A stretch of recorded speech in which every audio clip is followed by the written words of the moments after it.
Hello everyone, I'm Robert Remigio and welcome back to my channel. We are now down to our second disciplinal perspective of understanding the self, and that will be sociology. And at the end of the discussion, you will be expected to compare and contrast the different views of the self, and as well as examine the two components of the self, describe the concept of the looking glass self and how it affects the concept of the self, and explain the concept of social comparison and why it is important to human behavior. Like our previous discussion on the philosophical perspectives of understanding the self, we will also be citing significant personalities that has their own stand and ways of viewing the self in sociological point of view. Well, it is in no doubt that the way we view ourselves is a result of the social situations that we have been exposed or got into. Of course, you will not know that you are intelligent if there is no one to tell you that you are indeed intelligent, or no comparison has been made between your grade and the grade of another individual. Our self-concept and social esteem is defined by the social situations.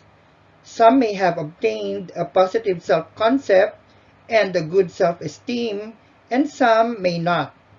And that will depend on social situation.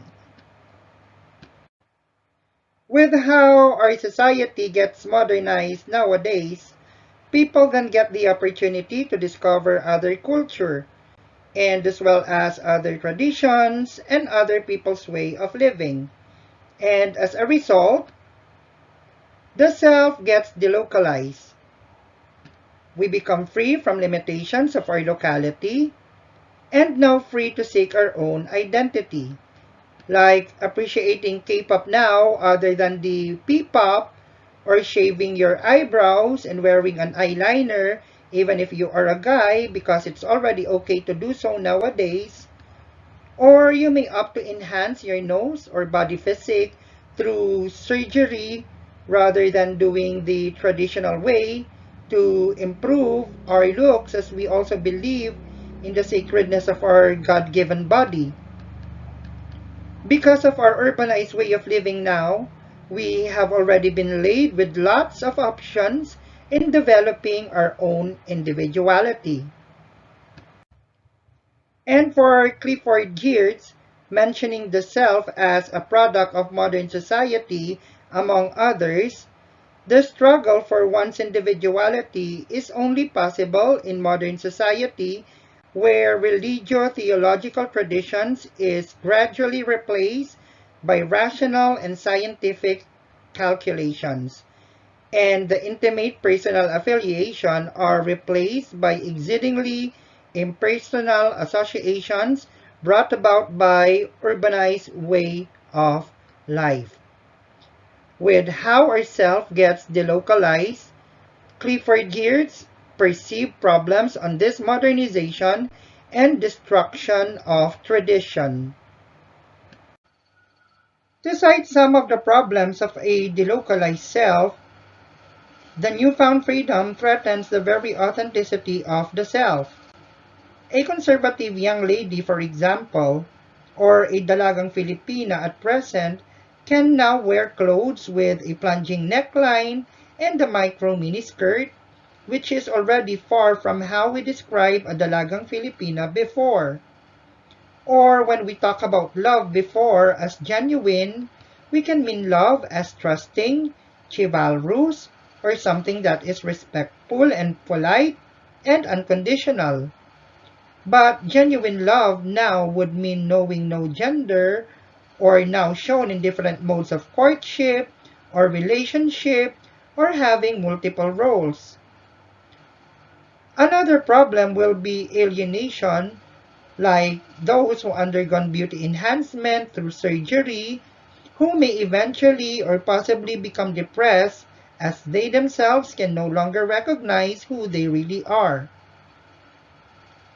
To add with the problem is that in the modern world, We tend to treat ourselves already as an object that when you do not like what you see, you opt to change it, like undergoing nose lift surgery if you do not like your nose, or treating your body as a canvas for tattooing. We tend to already dehumanize or remove human qualities in us that even if our body is giving up because of too much work, for example, we still push it to the extreme just to earn more money. Well, these are done because we see ourselves on how other people will view us, and we also need to live with the expectation when in fact what is just important is that we just need to realize our potential to discover our true self. For Friedrich Nietzsche, the self is the sum of individuals' action, thoughts, and feelings, and is nothing more than a metaphor, a representation of something abstract and symbolic. This simply means that one may derive his or her true self as based on believing on what other people tells about who they are. Like people born with a Taurus zodiac sign are hot-tempered and hard-working. And if you believe it's true, since you are also under the Taurus zodiac sign, then that will also be how you will be creating yourself. Or when other people tells you that you are handsome or beautiful, and other tells you that you are also selective with friends, and you believe in those comments, then you might be creating yourself in a manner that you see yourself as handsome or beautiful, who also tends to be selective in choosing your friends because you're beautiful or you're handsome. Thus, a true given self is not what unites the experiences, but it is the presumed unity of those experiences that gives rise to the concept of the self. And we'll talk about more of the sociological concept of understanding the self in our next video lecture. Now, if you learned something from our lecture, you can send your comments and share this video to the rest of your friends. And if you wanted to get notified for our succeeding topics, please do not hesitate to click on the like and bell notification button and hit subscribe.